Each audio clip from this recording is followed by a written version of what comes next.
Okay, we're live with Mitch and Murray, live from downtown. Sitting in for Mitch today, we got Stu. Say hi, Stu. Hi, Stu. There we are. You see us? Got a great guest today. We got tonight, actually, first primetime podcast we've had downtown here.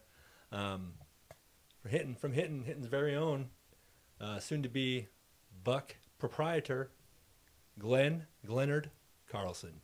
Thanks for coming in, Glenn. Thanks for having me. We went out for dinner tonight, and you were telling me about your enterprise, and I was asking you a million questions, and I figured this would be great for the podcast. So, you ready for this? I'm ready. Tell me about what are you doing now, anyways? First of all, tell a little bit about your background. So, I grew up hunting, and I loved it, and that's kind of what got me into it. And now, I started researching it when I was probably, 8th grader and freshman. Did a lot of projects in high school, a lot of projects in college, and now I finally got into it, and I'm raising deer, and the long-term goal is to sell them to hunting preserves and hopefully someday have my own hunting preserve for myself and high fence it and keep my own deer and host hunts for whether anyone off the street. Or one thing I want to do is special hunts for youth and get the youth generation back into hunting and the outdoors. And a big thing is hunts for veterans, special hunts for veterans. Gotcha. What do you do, though? That's not your full-time job. What do you do? So I ran equipment and was in construction, dirt work, rock, riprap for most of my life. And then just recently, within the last month, I got a job at Mid-American down here at Port Neal, pushing coal to fuel the plant. With a bulldozer? Yep. And a bulldozer all day long? Majority of the day. Is it air conditioned? Yep. There's a lot of other ins and outs, like making rounds, making sure all the conveyor belts work. There's 6 conveyor belts, and there's a big machine stacker, reclaimer, and that's when train cars come in. The stacker will throw it out and pile it, and you push it up with the dozer. And the same machine, if you reclaim it, you have the belts go the other way, and they bring it into the plant and power the plant. So wait, a conveyor belt takes the coal from the train into the plant, and then they burn it to make electricity? Yep, and make the megawatts. So the train will come in, drop it down into a big pit. It goes on conveyor belt 1, and then after a few other conveyor belts, it goes out into a big coal pile. And then when they reclaim it to put it in the plant, it goes through a bunch of processes, goes on the conveyor belt, gets crushed, and put into the plant. And how big are they when they come in, the pieces of coal that you're moving around? They're the coal pieces. It's about a train cart full. I'd say, baseball, softball size. But then by the time keep that steady. By the time it gets to the plant, it's been through 2 different crushers and is almost like a powder. Really? Yep. So how much are they burning? I mean, is there trains coming in all day long, constantly? So this is fairly new to me. We've got a train coming in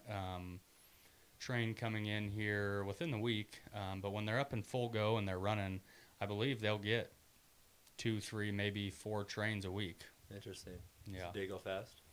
It has gone pretty slow so far with training, but right now it's only 6 in the morning to 2 in the afternoon, and then it's all days, Monday through Friday. And then when I turn out from my training, it'll be swing shift, 4 days on, 2 days off, 3 days nights, 2 days off. And it's a pretty aggressive switch. People that I know prior that have been on a swing shift, it's been a month of days, switch to a month of nights. So it'll be a definite learning curve. I've never worked a night shift before, so that'll be an adjustment period for sure. Gotcha. Stu, sitting in for Mitch today. What's new with you? What's new with me? I'm back from college recently, just as of yesterday. Going up to Uncle Boji's to start work here on Sunday, and just taking time, spend time with friends and family while I'm back for a little bit. Yeah, you got a bedtime, I heard. With this new job, I've been trying to get to bed at a good time, but we'll make an exception for the podcast. I don't even know what day it is ever. You know what I mean? Yeah, that's for sure. That's kind of been me the last couple months between getting ready for fawns to hit the ground at the farm and a new job, and it's been pretty hectic. All right, let's dig into it. So, first step in creating a deer farm is you have to get some does, a fenced-in property, some bucks. What do you need just to get started? So the state of Iowa is pretty lenient. They have their regulations are down. It's not a very, you don't have very many hands on you, forcing you into this regulation or this law. You do have to have a minimum of 8-foot tall fence, and you have to have a herd inspection. The state will come out and do an inventory, but other than that, there's no licenses, there's no permits. We had to. Did you go out and catch a deer or what? No, so that's actually years ago, from my knowledge, there were people in Texas that were doing that with big nets, trapping them, and that got caught, and that is illegal. I think a tranquilizer gun would be easier. Yeah, we've got one, and it typically it doesn't take, I would say, max, if the right dosage and the right everything goes well. It's maybe 10 minutes, and they're. Is that a rifle or a pistol? They have all sorts. What do you have? I have a rifle. It's CO2 powered. They also make a rifle that's 22 cartridge blanks that shoots a dart, and they're all CC darts. And the way they make What's them. that mean? The CCs, so like how you measure the medicine, how much is in there. Like a syringe. Yeah. But it's kind of neat. So when it hits the doe or buck, Gravity just. Yep, pushes it in them. Could it take one of us out? Oh, most definitely. Yeah. You got a dart Yeah. in your neck. We went to it's called NADIFA, North American Deer and Elk Farmers Association. Can I buy a tranquilizer gun? Oh, absolutely, right online. Really? Absolutely. You just order it right online. Sure. But it's we went there, and the guy, Frank, your buddies. New Dart is the brand. And he was telling me, like, not only do they use it in cattle and deer and elk, but they use it on exotic animals, like in Africa. And he said they've seen guys shoot these tranquilizer guns out to 100 yards. Really? And knock down some big cats. exotic animals. But the route I went, I don't have a buck right now. I bought bred does. So How many? I started off with 3, and then I ended up getting 3 more. I got 3 from a lady in Iowa who's got a farm in Rockwell City, and that was one of the very first deer farms I ever stepped foot on. Is there a lot of lady farmers? There's actually more than I thought when I got into it. There's a handful of them, and there's actually a lady, she's from Wisconsin, Rush Canyon Ranch, and Vanessa is her name, and she's got an Shout out. unbelievable setup. She does really well, and she's only been doing it, as far as I know, for about 6 years. Really? Just getting into it, yeah. She hot? She's actually, you would never guess, her prior job up to this was a piano teacher. Okay. There you go. Quite a career change there. Yeah. So you got 3 bred does. 6 total now. But when you started, you had 3 Yep. bred does. Now, did you have the 8-foot fence already in place? Yeah. So I had the water lines You did that in preparation for this. prior to this. So you had to put an 8-foot fence up first. Was that hard? Yeah. So Chain link? nope, it is woven wire, and if I could go back and I had a golden ticket, it's a lot more expensive, but chain link fence, from research I've found, is much better on the animals. It's got a little bit more give to it. What do you mean? They run into it a lot? So a little story, when I unloaded those first 3 from Iowa, 2 of them took off with their heads cut off straight headfirst into the fence, and 2 of them had blood coming out of their mouth. What? And it was horrible. And then we had one of our snowstorms we had this year. Me and the fiance were out there checking on them, and they do not like the wind. It's like they get like overstimulated, and one went head first into the fence. We saw her whole head go through the fence, and from the bottom of her chin down, she completely sheared everything down to like pink skin. And there was blood, but it was not a deep cut. It was like a scratch.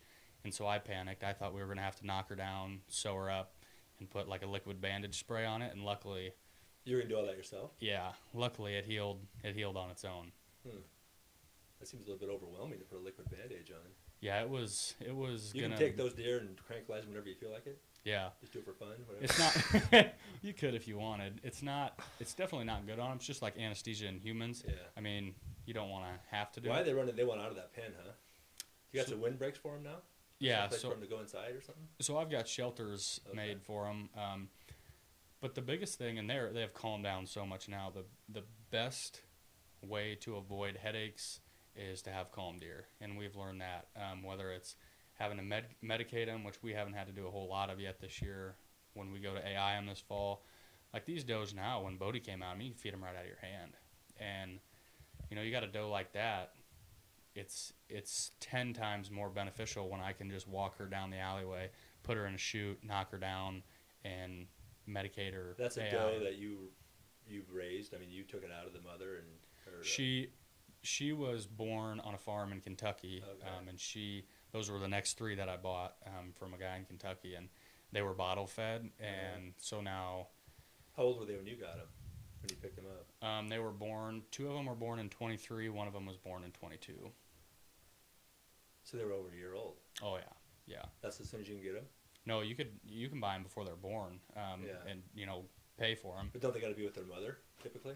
No, so your first 16 to 24 hours is very important. They get colostrum from their mother, and that's very important. But after that, no, like our doe fawns that we get this year, they get 24 to 36 hours on their moms, and they're getting pulled. We've got a building that's getting built right now. What are you gonna do with them? Bottle feed them, and that's a pretty. They get medication in the first. The goal is to get them in the first 12 hours of life. Give them a couple different medications, and then they get pulled and they get bottle fed. And it's a pretty. This will be our first year doing it, but from hearing from other people, it's a pretty taxing couple months. You're taking the baby away from its mother. And it's 5 times a day. You have Bottle to feed feeding. it? Yeah. How are you gonna do that? It'll be all bottle fed, so they'll be in about 4 foot by 4 foot. No. How are you gonna do it with your job?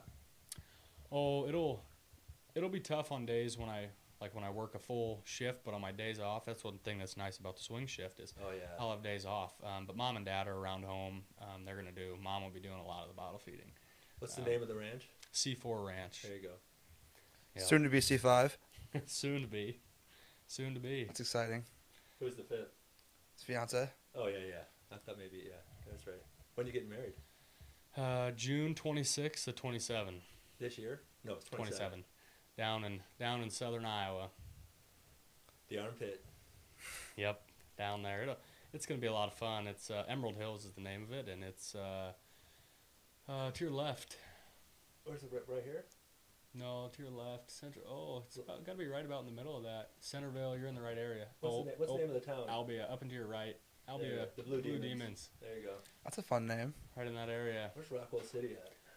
Central Iowa, South Central Calhoun Yeah. would be the closest. I wonder if they still. I don't think Rockwell City has a high school. I think it's called something else. I could be wrong. Webster City, just east of there. Yeah, it's It's over by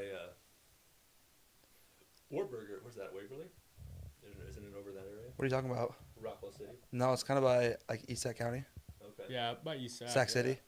It's probably. Oh, East there Sac. it is, South Central Calhoun. Yeah. And then East Sac County is probably one of those schools. Yeah, it's right there. Right by Sac City. But they don't have a high school there, apparently. Yeah. It used to be Rockwell City Lytton. I actually had a buddy in one of my classes, my Swahili class. He was a Blue Demon with Glen's girlfriend. Really? You knew her? Or fiance now, yeah. He knew her. It's a pretty small world. Yeah, it is a small world, especially in Iowa City. There's a lot of people there. But Yeah. What? So we're on the bottle feeding, and you haven't done it yet, but you have any that are pregnant right now? 2 of them How are many- for sure. How many does you have there? 6? Currently, I have 6. Okay, now I wanted to get into this part too, because when you went down to Kentucky to pick up those second 3, we were talking in thoroughbred racing, they have like a registrar or a lineage. Even in dogs, they have that, canine association where you can look at the lineage and see all that stuff. You had to buy those first ones without having access to that information. Tell me why. So it's NADAR is the name of it. It's the North American Deer Registry, and any deer that is registered on a deer farm is in this. And I can go back as long as people have registered the dam and the sire, and further down the line, I can look at their pedigree, basically their family tree. But you cannot get into this. So like if you 2 wanted to go look at it right now, you can't. You have to have animals, deer on it and register them before you can see it.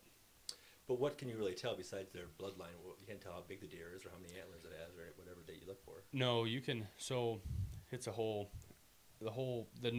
another thing you can look at on there is it's codon 96. So CWD what they say is the worst thing. It's The disease? Yeah. They say it's just the end all be all worst thing ever. And Is so that why all the deer are dying in the last couple of years? Or no, what? Oh. and that's where I get frustrated personally. My opinion is there's really, and you don't see very many deer around here die of CWD. It's EHD, and there's deer farmers that are losing. Remember their tongue gets all swollen or something? Blue tongue EHD, Yeah. similar, yeah. And they'll go by water, but it's a midge, it's a bug that gets into their brain, and it kills more deer than you could shake a stick at. There's been guys that have lost over 70% of their bucks on their farm due to EHD. Well, that's what makes your money. I mean, a payday for a deer farmer is when you sell your bucks, and That's the biggest payday. that's the biggest. More than the buck semen. If you hit it right and you have a breeder buck with semen, you're gonna make a lot of money. But there's so many people trying to get into the semen industry right now. It seems next to impossible to hit it right. What would you have to get lucky or what? There's so much criteria, and it's you gotta have the right pedigree. With you have a 200-inch deer or a 300-inch deer with no pedigree, you can get a high five maybe if you're lucky. You get a 300-inch deer with the right pedigree, you may make $1 million a year. What's the right pedigree? What's the right lineage? So I was actually taught from a guy down in Council Bluffs. His name's Shane. He just taught me a lot about how to read pedigrees, and he's been a huge mentor. But how he looks at it and how I look at them now is I want to look at their mothers, and so I want to look at the bottom side of their pedigree. And what I'm looking for is I want the mother of the doe or the buck that I'm going to buy, I want that mom to produce consistent, big breeder stock bucks. But how do you know how big they are from the Nodar or whatever, Nadar? So from Nadar, you get their number. Their buck, like what number? So each individual deer in the country has its own individual number, unique number to that deer. And so I can find out what the deer is, when it was born, how many offspring it has, whether it's a buck or a doe. And then some people put pictures on there, you can see it.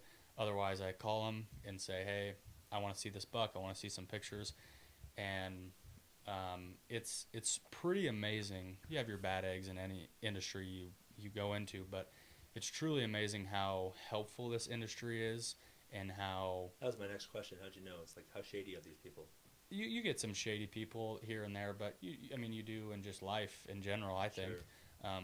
But my mother being in the ice cream industry and dad being in the construction industry that is completely cutthroat, this is a 180. There's a guy that's probably one of the most successful deer farmers that I know of down in Texas that I called him and talked to him for almost 2 hours the other day. And I'm a 21-year-old kid from northwest Iowa. Why is he Did helping you just cold me? call him? Yeah. Or did you email him first? Or? No, I'd sent him a text message prior and How'd talked you get to his him. number? So there's a YouTube channel out there. Keith Warren runs it, Deer and Wildlife Stories, and he goes and tours these deer farms, and he was one on there. And they usually give their phone number. Really? Yeah, it's amazing. Like, I just try and think, how many other industries can you be getting into it? Call your competitor, and they talk to you for 2 hours and give you every tip. Well, Anything you're I ask. not really his competitor yet. You No, know what I mean? no. Didn't you get kind of screwed over the very first purchase you made by someone? Well, we bought some does from a deer farmer, and I don't necessarily know if we're yet to find out. We were under the impression that they had a very kind of a pretty good pedigree, and when we got on Nadar, we looked at them, and next thing we know, some of these spots in the pedigree are blank, and that's a big red flag. This dead calf or whatever you call them? Wasn't registered, so you have no idea what it was at all. But 2 of the 3 are pregnant, and they should have a fawn within the next 7 days. So we'll see what happens. And they're also a very, very, very large farm, and so I'm hoping it was a misunderstanding. But the one didn't get pregnant? The one, I don't think there's any way she's pregnant. She's very skinny, but that's... You can't tell on them? Very easy? Oh, once it gets close, like these ones now, they just blew up like a bowling ball, and they're starting to get udders on them now. So they are pregnant. Yeah, the other one's not. Or it'll be the same. No udders, nothing, and she's really skinny. But she, on paper, is our best doe. So back to CWD, they now have a marker. CWD is the disease. Yep, and that's the one that is the bad one. As far as the government's concerned. As far as they are concerned, and their issue they're trying to push. But there's now testing where you send in a tissue sample, and it's called Codon 96, and it's GG, GS, and SS. Well, SS is the least susceptible to CWD, so the likelihood of them getting it is very low. GG is the worst. Now, before this, people have been breeding GG does and bucks for years before they knew about this, and have been producing giant deer. So I'm not saying a GG deer is bad, but with the government and... It's a higher risk of CDW. Yeah. Because what happens if you have one die of CDW? You have to get it tested, and if it comes back positive... What do you have to do first? You got to cut the head off. How are you going to do that? Use chainsaw? Yeah, chop saw, probably. And like this? Just chop it off, clean off. Send it in, and they get a brain stem, and the whole head? Yeah. What do you ship it in? 5-gallon pail? Yeah, cardboard box or something. But if you knew how to do it on your own, you can send in the brain stem by yourself. But you pull the brain stem out of the head. But you get a slap on the wrist if you don't have a good sample. So I will send it to my vet, who knows what he's doing. He'll pull the stem. He'll pull it, and then they ship it to Ames, actually, in Iowa. From all over the nation. Yeah. And that's they do a lot of the testing there. But if it comes back positive, I have two options. I either kill everything on my farm, or I'm not allowed to sell anything for 5 years. And that's a death sentence for a small starting company. Oh, it would. Yeah, it would be. The best choice would be to kill them and start over. That'd be tough. And that'd be horrible. And it's crazy because like I said, I grew up a deer hunter, and it's never really. I always try and make an ethical kill, but it's never like been like, wow, that was really hard to do. Like I couldn't kill. I've never shot a deer. But like these does, you almost build a relationship with them, and it's crazy. Like looking at them. Bottle feed them, of course you do. But even the ones we bought, like it's crazy how each one of them, you just look at them, and after being around them, they all have their own personality. They're like humans. And if the day I have to get rid of one, or I have the first one die, that'll be tough. You think you'll have one die? Yeah, I will at some point, whether it's a fawn or whether one dies of a disease or... And you have to take the stem no matter what? No matter what. There is fawns under a certain age, I believe it's 6 months. If they die, you don't have to send them in. But you said you got those first three, then they were over a year old. How did they become comfortable around you? So they were on a farm that they had bottle fed prior, and they trusted humans. Yeah, and they were super calm. And those now, I mean, you walk into the pen and with a bag of cookies or whatever, they're gonna come almost knock you over. I mean, they're ready. Will you ever have a buck on your property? Yeah, I'm really hoping one of these does that are pregnant in Kentucky have buck fawns, because they were bred to, I would say, a top buck in the country currently. And yeah, we could get pretty lucky if it was a buck fawn. Yeah, but 1 out of 2 chance. So they were bred with conventional semen, just regular, not sorted. But I'm saying you have 2 pregnant. Chances are one of them will be a boy. Yeah, I'm hoping so. And they could have twins. They could have a single. The lady they can have 2 is the most they can have? No, the lady we just bought those does from Iowa from, she just had her first doe that had fawns had quads, and the second one had triplets. What are you expecting? The one from Kentucky, she's big. I'm hoping she's had twins the last 2 years, and so I'm hoping she has twins again, because she's bred with a pretty good producing buck. A stud. Yeah, he's a stud. So you'll raise that, what do they call it, baby deer? Fawn. What if it's a boy? Still a fawn? Yep, still so fawn. Male fawn, you'll raise that till it's like, what, 2 or 3, then it can start it's procreating? No, you could pull semen from them when they're a year old. Aren't you going to let them just fornicate naturally? Yeah. It'll just breed every fawn in there, won't it? Well, we'll separate. So they'll be related. Yeah, and we'll separate them before they go into rut and they start breeding, so they'll be separate from the does. But they'll be with doe fawns for a couple months. But if it's a nice buck, just a nice buck, we'll sell it to a hunting preserve when it's 2. If it's got a potential of being a breeder based on its rack, what it looks like, You can tell that too. yeah, we'll be able to have a pretty good idea at 2. And if it looks promising, we'll keep it, and we'll either pull semen from it or we'll breed our does with it, other than its mom. And we're throwing up the idea of purchasing a buck from someone right now, because we'll artificial inseminate all our does this fall.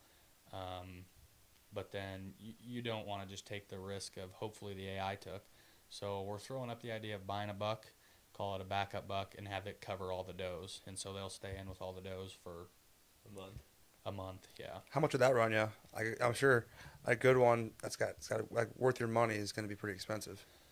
So I could roll the dice on a yearling that we don't know what the potential is going to be, and probably buy one for $6 to $10,000. That'd be more.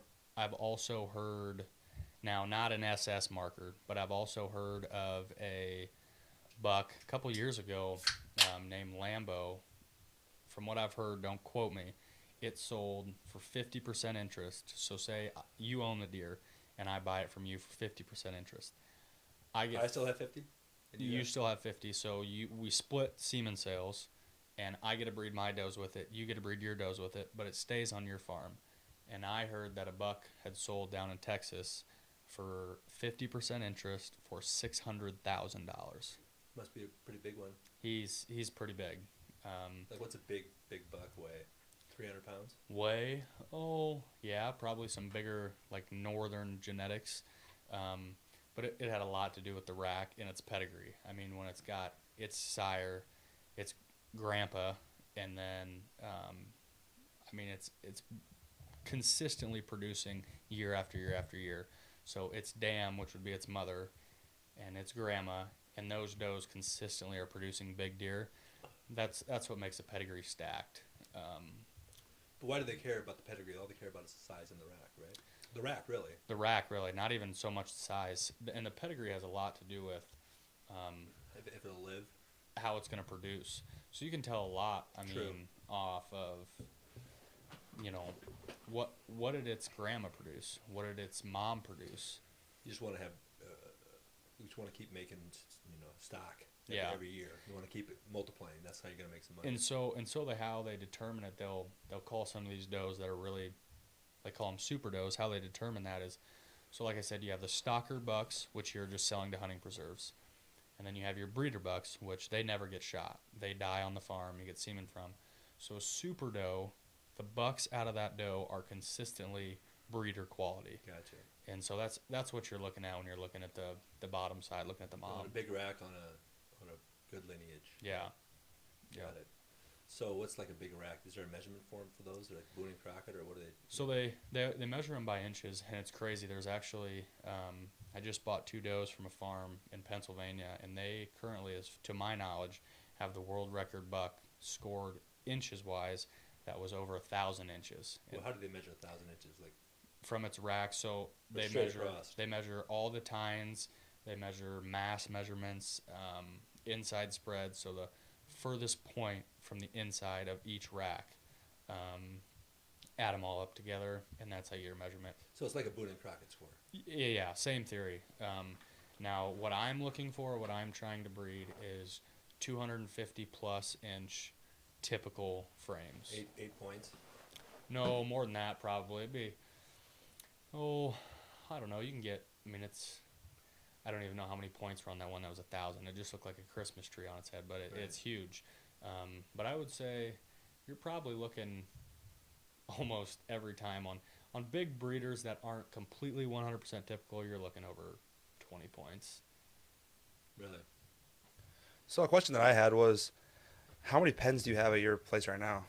So I currently have 3 pens, building a 4th, and this is a temporary 5 to 6 year starting farm. We're getting started. My long-term goal is to move from here, and I'd like to have about 60 60 to 70 acres with 1 acre pens, and I would like to get to a point to where I'm breeding, AIing 100 to 150 does every year. And you sell them all the offspring. All the bucks, yeah. Then you keep the I'll females? keep the females, and we'll get to a point to where we have too many. Yeah. And so then we'll start selling females. Because there's no market to take them into like cows have. You know, you gotta have to do something with it. Yeah. You can't let them go. They wouldn't survive out there, would they? Oh, they would survive. I feel like they would definitely struggle. Actually, in Oklahoma, I believe they've already got it passed. If they have the SS marker, which is the least susceptible to CWD, and their breeding value, which is it goes hand in hand with that marker. It's a number. If they meet that criteria, they can release them in the wild, and they're trying to bring that CWD resistance and put it into the wild. So what are you guys as breeders doing to increase the resistance to that CWD disease? So it's these markers, and it's So the genetic markers, like yeah, and that's the goal. And I think get rid of all the GGs. Yeah, exactly, get rid of them. And now it's kind of funny because for years they didn't know that this existed, right? So they're breeding these deer that are GG, but no one knows it. And now you have a breeder buck, one of the best bucks, most well-known buck in the deer farming industry, probably the number one, maybe number two. His name's Blackjack. He's GG, and the other day in an auction, a straw semen out of him sold for $5,000, and he's the worst possible CWD resistant markers because majority of his offspring, his bucks, are just massive. He is a producing son of a gun, and he continues to do it. Back when I wasn't obviously in the business when he was first born, but I had heard straws of semen selling out of him for $15,000 for one straw that you can maybe split 2 ways and breed 2 does with. Really? AI doesn't take, you're out $15,000. How is disease contracted? Did you say that? So How do they get it? the CWD, it can be transferred through food. To my knowledge, birds and raccoons can carry it and bring it. If they have it, a lot of the time they'll go down and eat. The CWD will be in the food, and then someone else will get it. Okay. And I'm not as knowledgeable on how they are getting CWD. I'm more familiar with EHD because, in my opinion, this whole CWD thing is a joke. Yeah. Yes, it's terrible because they don't look well when they're dead. But EHD kills more deer than any other disease. Yeah. And I think the reason behind it is because they have vaccines now that they claim for EHD. 50% of the people will tell you it works. 50% will say, I haven't had luck. There is no cure, no way of medically stopping CWD at this point. Yeah. But it's also been proven CWD has never, ever, ever been transmitted to humans. Well, very few diseases go from, well, maybe more than I think, I suppose. But The hantavirus. which one? Ever heard of that? I've heard of the bird flu. The hantavirus. That's the new one, The right? Bad hantavirus. pig disease or On the bad cow disease? That's on the ship, right? Yeah, you haven't heard about this? No, I don't watch the news. Yeah, so basically on like a big cruise ship, there's this thing called the hantavirus where Oh yeah, they wouldn't let those people off, or they're yeah, quarantining them? it's like someone touched rat poop Smart. or mouse poop, whatever. Yeah, and then they get this. But this Snorted it. they touched it. I don't know Oh. exactly what happened, but they If I shit, contracted this. probably. they contracted this disease, and usually like the normal version, it's not transmissible, but then this is called like the Andes version, and it's like highly contagious, and you have a 50% chance of living if you get it. Ebola-esque. Yeah, it is. You familiar with Lionel Richie? I am not completely. I've definitely seen the picture in Yeah. previous podcasts. It's epic, isn't It's it? a legendary pose. I can't say I would ever pose like that. You But don't have a senior picture in that pose? I don't think so. I do with denim on denim in a mullet. That's got to be quality. I do regret not taking a photo like that. Must have missed that pose. Look at that hair. Look at that hair, the mane. That's amazing. It is amazing. So, like this big, you said they'll shut you down for 5 years. Do you think you'll ever have one die of that disease? I do not, because our farm name is C4 Ranch Superior Genetics. Now we are shooting for all SS, the best possible, and trying to continuously produce SS offspring. Now we just bought 2 does from Pennsylvania that are not SS. They're GS, but with the Punnett square, I'm going to breed them to an SS buck and try, and then it's a 50-50 shot on whether I'm going to get GS or SS. Mm-hmm. But this fawn or this doe that I bought has been bred now for 2 years. This will be her 3rd year, and she's a GS, but they bred her with an SS, and all of her offspring have been SS. Mm-hmm. But her pedigree is unreal. That doe I have currently that I was saying she was bred really well. The buck I use is named Navigator. The does that I just bought. You name your does, or they're already named when you buy them? You'll name your does if they're like a super doe. Like you don't have any of yours aren't named? No. But the 2 I just bought are Navigator daughters, straight out of him. And 2 generations back is a doe named Heather, and that's an industry known doe. She is. You got any names picked out when you get a name one? Maybe north and south, east and west. I don't have anything. For Navigator. I don't have anything yet. That's a good one. Or GPS. GPS. There's some pretty cool ones out there. The names they get pretty interesting. That's for sure. The old man's got a laundry list of names. It's not like thoroughbreds though, where it has to be unique, right? Because in thoroughbreds, there cannot be 2 in the register with the same name. That's why they have to come up with those crazy ones. So Some crazy names. That's Makes where sense. I didn't know that. It's the same theory.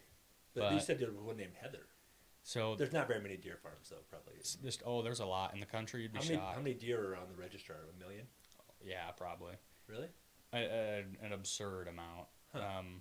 Because even if they die, they're still on the registry. You know what I mean? So okay. every deer that's ever been bred. You think there's one farm down in Texas. They got over 2,000 deer alone right now, and every year they're repopulating. But with the name thing, it's like there's a doe named Heather, and then there could be another doe. Like if I want to name a doe Heather, I'd put C4 Heather. Uh-huh. So it's in theory it's different, but Dynamite, we should name it. C4 Dynamite. That'd be pretty sweet. Might have to name our first big breeder buck Dynamite. That'd be money. Just throw a shout out when it Yeah. is a breeder and hopefully making. Hopefully you'll know in 7 days. I'm hoping so. That'd be awesome. 2 of them for sure. You think they'll have those does with those fawns without you even being there? They'll just do it whenever it happens? Or are you going to start watching them 24 hours? No, maybe when we get up to where we've got over 600 deer, maybe once in a blue moon you have to pull one, but they do it all on their own. Like it's not like cattle where, you're pulling calves all the time. They're doing all that on their own, which is a nice problem to have, especially with like. So you're going to check on them at least every 12 hours? Oh yeah, we try and check on them 3-4 times a day now that it's getting close. How far from your house is it? 5 minutes. Okay, not bad. No, but it's what I don't think people understand is, like Hillview, they have elk. Elk are, compared to deer, are so easy to raise. You don't medicate them; they take care of themselves. If they get sick, typically they take care of themselves. They're a superior animal. Cattle, you're not really, to my knowledge, you're not medicating very much. To where these does, they're getting medicated every single year, maybe multiple different times. Maybe, our fawns, they're getting a fawn paste, which is just a tube that they get in their mouth, and then they're getting a pellet which covers over a dozen to 20 different things in a pellet, that to where most shots, you give them a shot a week, 2 weeks later, you give them a booster. This pellet is a slow dissolved pellet that dissolves over time in their body. You don't have to give them a booster shot, but they're getting the pellet, that fawn paste, and 3 different shots. To where you don't see that very much in other livestock. Gotcha. How big are we expecting these fawns to be? Size, like weight wise? Yeah, give me a comparison, like a dog. What kind of dog? I'm gonna tell you a newborn fawn is gonna be 30 pounds. Oh no, under 10. Oh really? Yeah, they're small. They're small. I mean, they'll be body wise, they'll be bigger than like a little puppy. They have long legs, probably. Oh, really long legs. I've seen the movie Bambi. They look great. They're just like that. Really tall, can't walk. Yeah. It'll be good. I'm definitely excited. I've done a lot of research, but I'm also very nervous because it's our first time doing it, and there's a good significant financial investment. Exactly. And that is one thing about this, is the financial opportunity is endless, but whether it's CWD and they shut you down, or EHD comes through and wipes out 70% of your bucks, just like that, you're Or they make set some back. kind of stupid law that says you can't have hunting preserves or whatever. There's all kinds of stuff that's out of your control, but that's in every industry. Yeah, Yeah. but that's really a good point, because there was rumors years ago, before I got into deer farming, that they were going to try and shut that down. Well, you take away hunting preserves, what are we breeding deer for? Yeah. To look at? That's No, an expensive pets? hobby. Pets? That's an expensive pet. Yeah. Yeah. As you keep growing, how many does can you have in like one pen, and how big's the pen? So 1 acre. I want to 1 have acre. 1 acre pens, but you'll have some people that have, like that guy down in Council Bluffs that's been a huge mentor. He's just now building a 4 acre buck pen, which I love the idea of that, because what he's doing is he's going to put his bucks out there at 1 year old, and they're going to stay out there until he sells them at 2. He doesn't have to worry about moving them around. Doesn't have to worry about darting them until he sells them. Now he may dart them to cut their antlers off at 1 year old. Why would you do that? So bucks, they still rut like wild deer, so they're still going to fight in November. Well, you put an 8-point in the wild that fights another 8-point, yeah, they could get hurt, but highly not as likely. You put a 300-inch deer that's got 30 plus points up against another 300-inch deer, and they're going to put their head down and come at you. I mean, they're gonna cause some damage. To a human or each other? Both. There's another guy down close to Council Bluffs. He's a vet actually, and he's got his own deer farm. And I went down there and met him for the first time a couple weeks ago, and he had one of the most beautiful, typical frame, tall tines looking bucks that got his rack caught in a fence. And the other bucks saw that, and they're like, "Oh, he's weak, so let's just go beat the shit out of him." And he said, "Well, the buck was dead from these bucks coming up and just beating him." But he said he cut him open and looked at him, and he said there was literally puncture wounds up into his lungs and heart from antlers. I mean, you see videos online on TikTok and on Instagram, on whatever, when they're head down, they're fighting. Like, yeah, you see it on video every once in a while, but it's happening all the time in the wild. People just aren't seeing it. Yeah. I wonder why they would attack their pen mate like that. It's crazy. So like bottle fed bucks, sometimes you have to bottle feed them, but a calm buck is your worst nightmare, because when they have does that start going into heat and they smell that estrus, they're 180. It's a different animal. They are aggressive, and they've got antlers on their head that could So he kill you. takes them off the head for protection. For Yes. them and him. And even like the breeders, they'll cut the antlers on the breeders to protect the does. What do you cut those off with? Sawzall? Sawzall. Yep, you knock them down, and they don't feel it. I think it would hurt. How many bucks do you feel comfortable with putting in one 1 acre pen? So I want to keep my numbers to about 8 head per acre. Okay. So in theory, You put $8 in there and not be too worried about them going crazy at each other. and that's in a perfect world. I mean, there's people out there that'll put 15, 20 deer in an acre. The acre ain't very much ground. And I would say yes, disease overload is what you're looking at, and your bacteria overload in your pens. But in bucks, yes, it's still important. But where it's really important is like your does. So I thought about doing it this year, but I've only got 3 does per like half acre.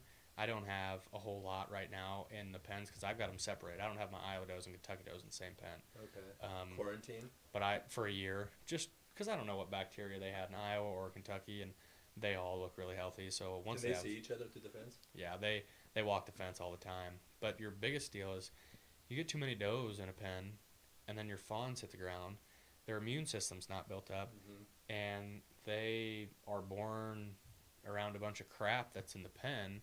Next thing you know, you're losing what could be the next $1 million doe or $1 million buck just because you had, a bacteria overload. Is that really what you're looking for? Is that 1 out of 100, that 1 out of 1 million? That's what you make. That's how you make your money, is off a lottery ticket. Yeah. I mean, everyone. Now there's some bucks that have probably tried to compete with it, but that buck that I was telling you that was GG that just sold for $5,000 for a semen straw. Now, after we know it's the worst susceptibility to CWD, is named Blackjack, and everyone, right now it's who's going to have the next Blackjack. Now I think there's people that have gotten pretty close, in some people's eyes better, but Voodoo Magic, so the dad of Navigator, he straw semen just sold for one single straw out of him sold the other day for 28 grand in an auction because there's limited of it left. How many years can you draw semen? Till they're dead. Which is, what, 10 years? There's a buck down in Texas named Gunslinger. He's still breeding does. He's one of the best wide-looking deer a guy could ask for. And I believe he's older than 10 this year. I want to say he's 11. Generally speaking, they don't make 10 though. No.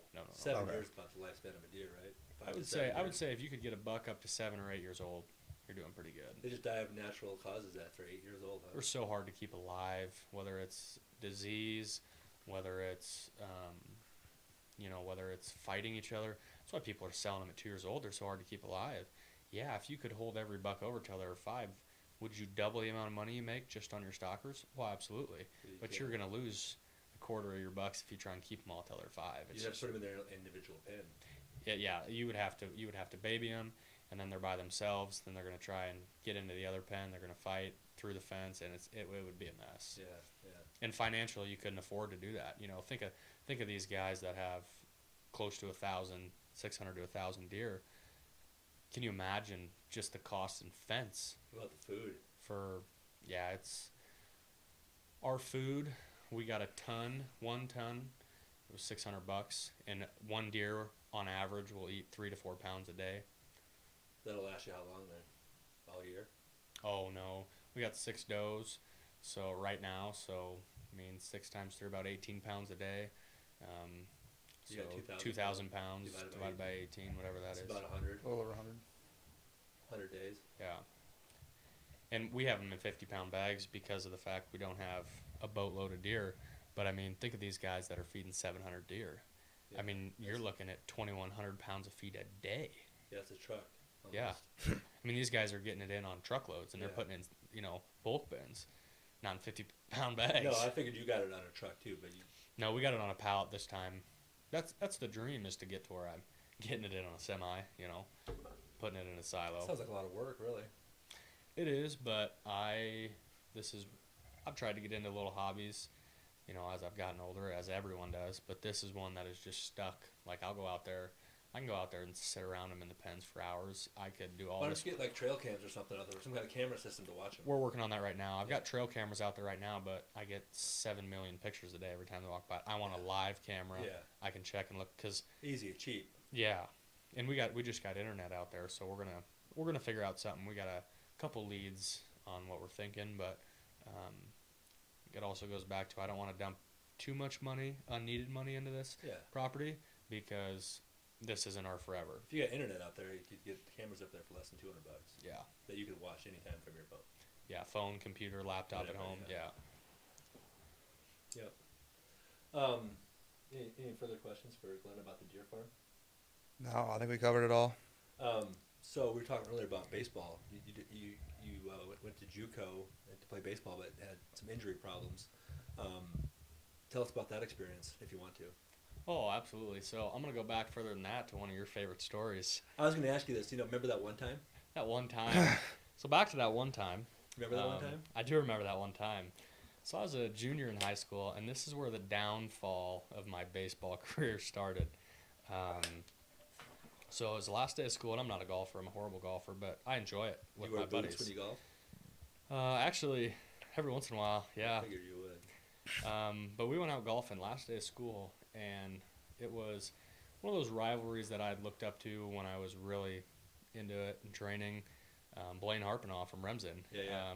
It was last day that year, my junior year, last day of school, and it was going to be me against him, and that was the rivalry I had looked up to for years. That was kind of the, two kind of guys in our conference that, in my opinion, that were. Well, he went and played the year at Kentucky, so he could pitch. Yeah, and Western then Arizona Kentucky. State. Really? Yeah, Arizona State, I don't something know like about- that, somewhere in Arizona. Wow. So I was looking forward to it. So I'm golfing, and I'm sitting with Bo Cook. I'm sitting in his golf cart. We're at an 8-some. Yeah, we're in an 8-some. Red flag number 1. Yeah, we had an old guy yell at us prior to that, saying we had too many people out there. But I didn't know the golf rules, and I was just out there to have fun. I didn't really care. We weren't causing any ruckus, not too much. So I'm sitting in the passenger seat, and all of a sudden, whack! my ears are ringing and still haven't quit ringing to this day. And I put my hand on the back of my head, and I looked over at Bo, and I'm like, ow, that hurt. And he goes, did that hit you? And I was like, I think so. And when I took my hand off my head, it was like a garden hose Oh my God. coming out of my head. And blood doesn't bother me, and I wasn't really passing out. But when I saw that blood, the black mat on his golf cart was crimson.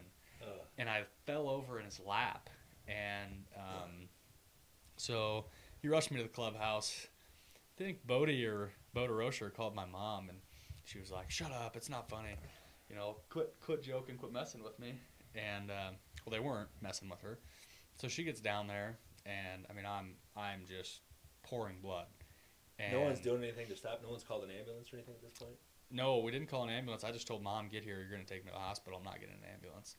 So Mom goes down to the station in Hinton. There was a state trooper sitting there, and she was like, give me an escort. I'm going to follow you down to the hospital. And he's like, no, we're not going to do that. We're going to get an ambulance. So an ambulance, there were a couple of the responders got to Hinton, and I got in the back of an ambulance. They wrapped my head up, wrapped my neck up, and my mom was like, well, he's not going to die, right? Like, can I take him to the hospital? And so I get in the truck with Mom, and she's running red lights left and right, getting there. And all they said was, don't let me fall asleep. And, I mean, I'm like in and out the whole time. Can't keep my eyes open. I'm like, Mom, I can't keep my eyes open. I'm just going to have to talk to you so you know I'm awake, but I can't keep my eyes open. She's got the AC just blaring in my face, and we get there, and the people that responded had called down to the hospital, so they were ready for me. And I just remember asking, the first thing I had asked him, I said, you don't have to shave my hair, right? And so... With the big orange mullet? Yeah, I couldn't get rid of it. So this is probably an unprofessional by the doctor, but so he gets a staple gun, tries to punch one in my head, and it's not going in my head. And he takes the staple gun, throws it across the room, goes, I need a bigger one. So he goes and gets a bigger one, comes back, bang, bang, bang, 8 staples in my head later, and I stayed there for a while that night, and I didn't end up staying overnight, but I stayed there a while, did some scans or whatever, and that didn't really freak me out. I mean, Mom and Dad were obviously worried. Didn't really... You never lost consciousness the whole time? I fell in Bo's lap and then woke up right away. Mm-hmm. But other than that, no. But what scared me, truly, was the next day I slept in a chair upright. The next morning I had to go to the bathroom. Dad's like, oh, let me help you. I don't need help. I'm walking to the bathroom. Didn't hurt my legs, hurt my head. And when I stood up, I took one step, and down I went. Really? My equilibrium was shot. My balance was shot.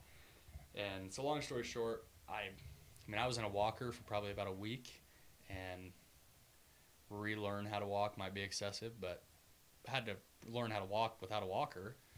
The first time I got back on the mound, I was just in a bullpen, and I lifted my leg, and when I lifted my leg, I just fell over backwards. Wow. My balance was gone.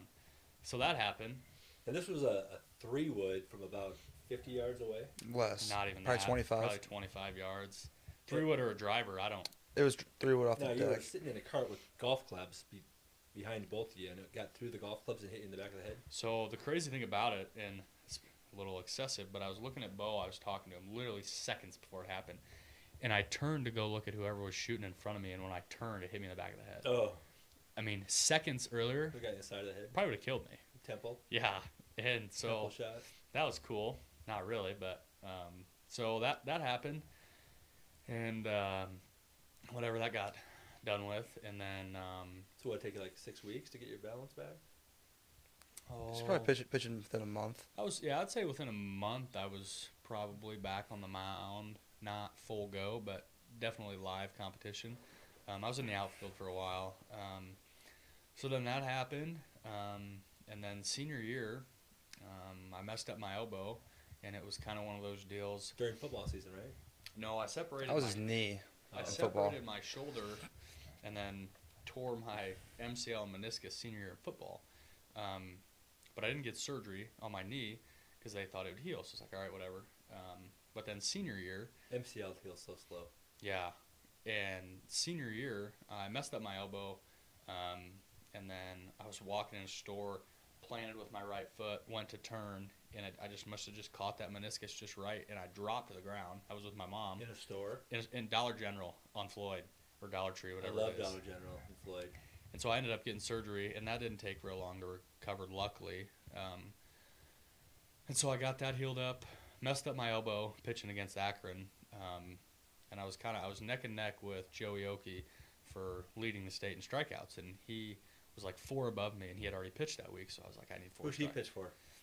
He went to Iowa. No, he believe, went. right? He went right to the draft. He went to the draft? Yeah, he's with the. I don't know for sure. A lot of my buddies know him. He's from Macon. He's Centennial. He got drafted right out of high school. But I was looking forward to pitching that game and Yeah. kind of regaining the lead there. So that didn't go well.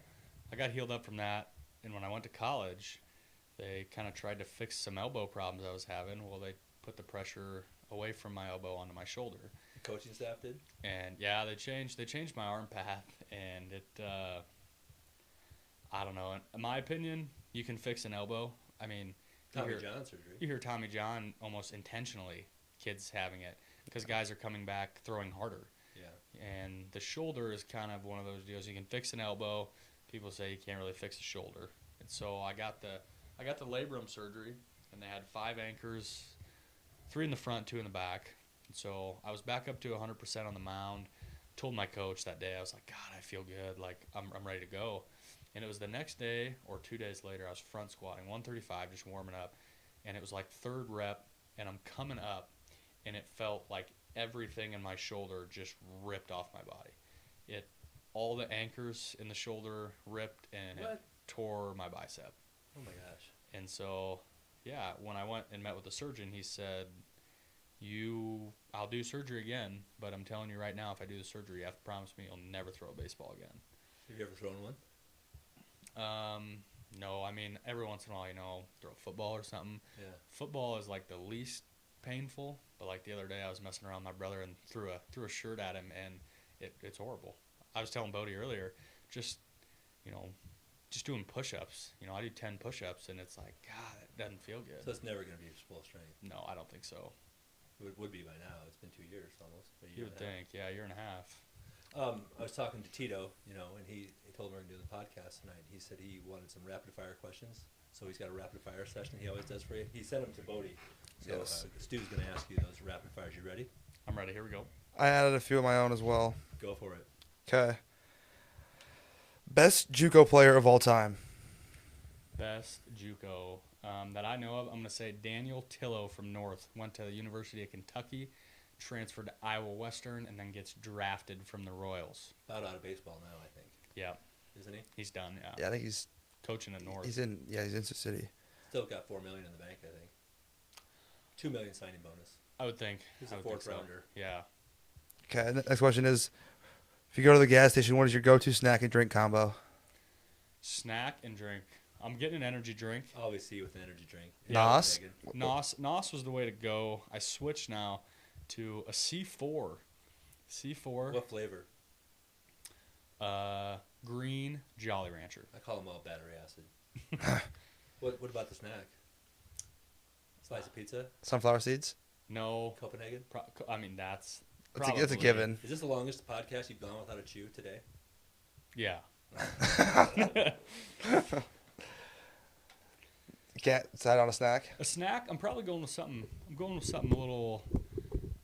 I'm going to say, I'm not going pizza. I'm going oatmeal cream pie. Oh, that's last on my list. No way. Okay, I'll give it to you. Would you rather catch a 50-inch muskie or a buck that measures 250?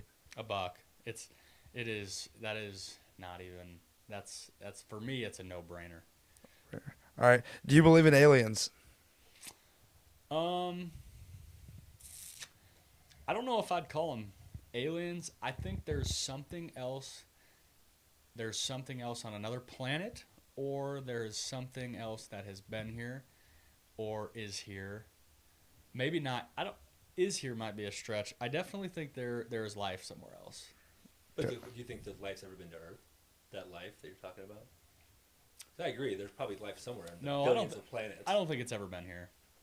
I don't either. I think it's a possibility, but if I had to put my money on it, I would say no. Me too. We're in the minority.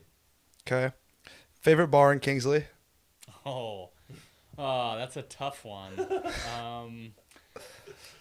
Yeah, I would have to say, why am I Dooskies? Yeah, there's that I one. was really blanking on that. You remember that? Scooches. Yeah, Scooches is probably a close second. You remember that one time with Emily Bach in the senior lounge? Yeah, so she freaked out on me. Was that your question? Someone else told me this story. That's my question. Yeah, Bo Strosher loves the story. You can go ahead and elaborate. So yeah, I always told her she should be my wife. She hated me. She's one of my favorite people. I've never met her. I'm willing to put money that I'm top 5 on her least favorite, if not the most hated person in her life. She, I don't know. Why'd she always hate you? Oh, I was probably a little bit of a smart aleck, and she was like a 4.0, do everything right, and school was not my strong point, and I don't think it's. How does she spell her last name? B-A-K. No, B-O-C-K? B-A-C-H.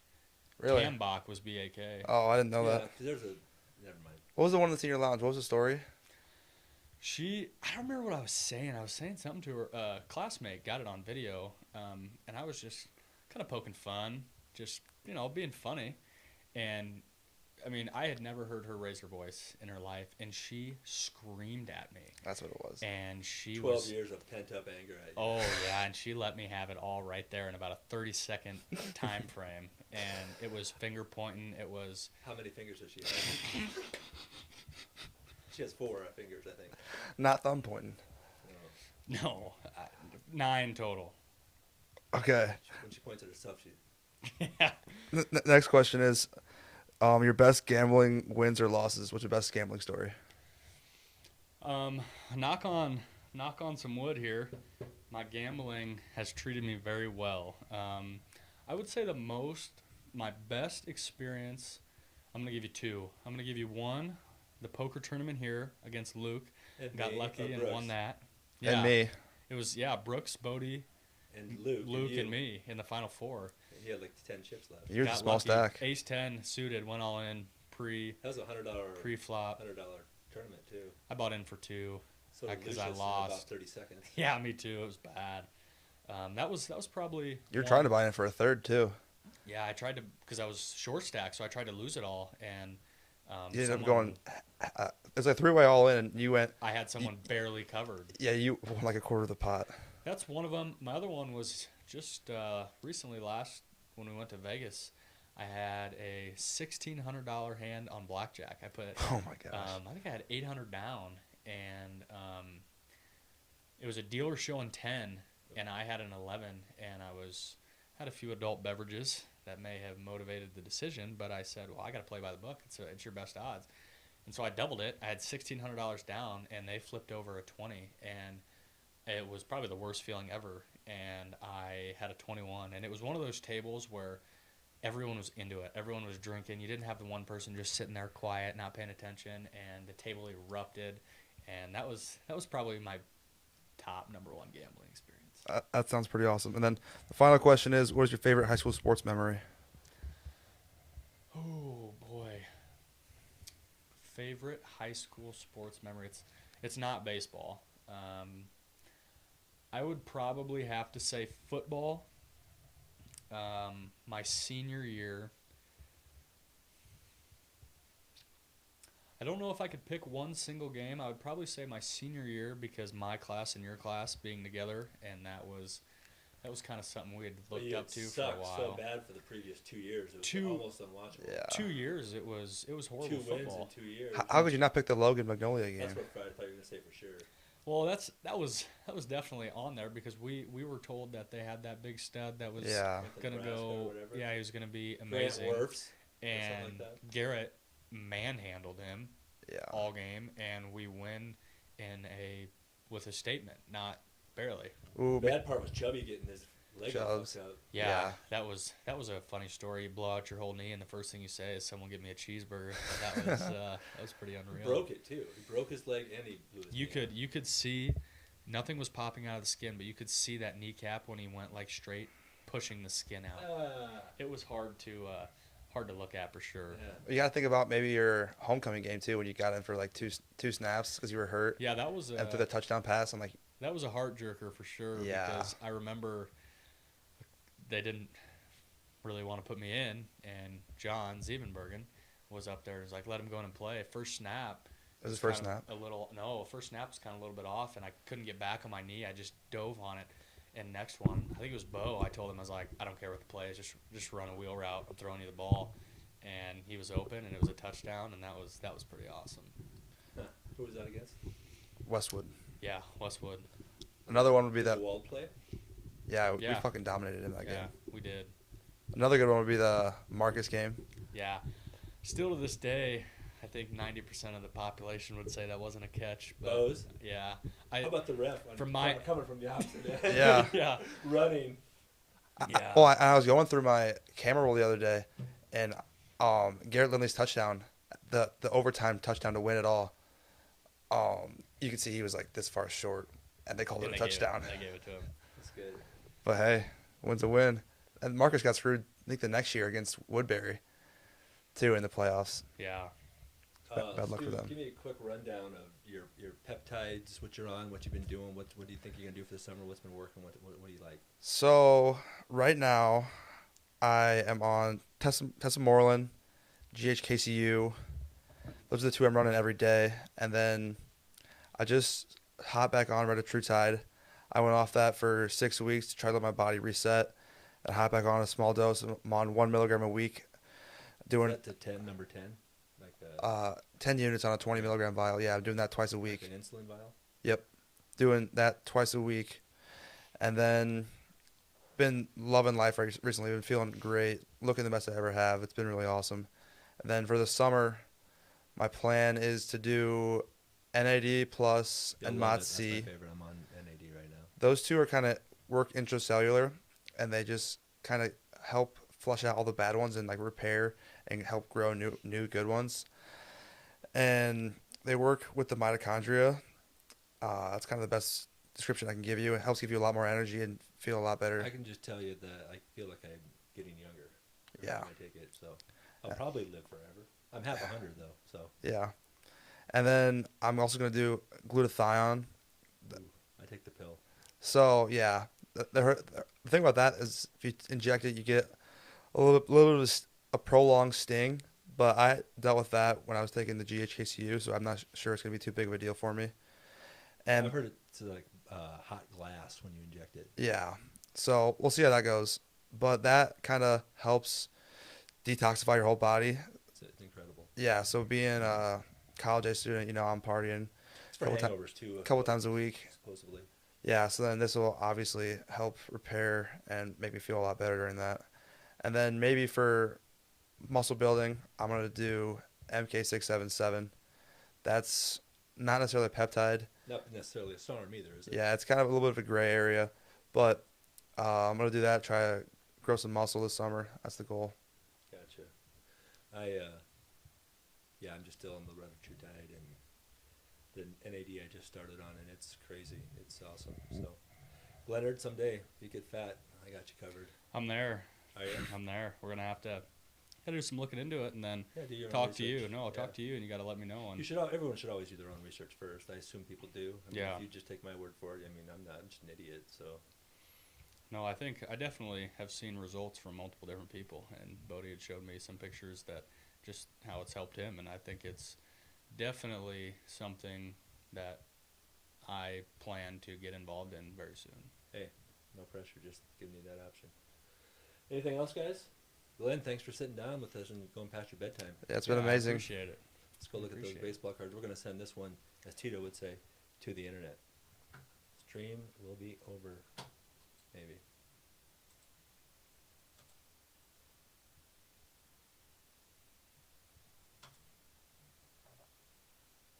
Alrighty. It says that we're